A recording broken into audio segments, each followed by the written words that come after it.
ഈ കേസ് അവർ നിർത്തിയെടുത്ത് നമ്മൾ തുടങ്ങും.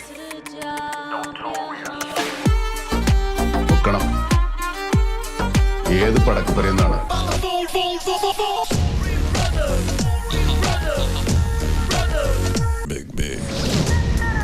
നീയൊക്കെ അരട്ട ഹൗസ് ഇട്ടുണ്ട് അജന്തയിൽ ആദിഭാവം കണ്ടുകൊണ്ട് നടക്കുന്ന ടൈമിൽ നമ്മൾ ഈ സീൻ വിട്ടതാ. നിന്റെയൊക്കെ ഇക്കാനോടൊക്കെ ചോദിച്ചാൽ അറിയാം. പഴയ ബിലാലിന് വേണ്ടിക്ക് മാർക്ക് ചെയ്യാൻ പറ്റാത്ത ഏത് കോളനിയാണ് കൊച്ചിയിലുള്ളത്. കോളനി എന്നല്ല, അവൻ്റെ ഉമ്മാന്റെ ഗർഭപാത്രത്തിൽ നിന്നാണെങ്കിലും പൊക്കിയിരിക്കും.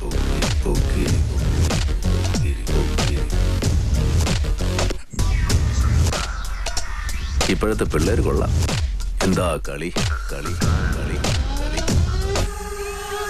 കൊച്ചി പഴയ കൊച്ചിയില്ലെന്നറിയാം, പക്ഷേ ബിലാല് പഴയ ബിലാല് തന്നെ.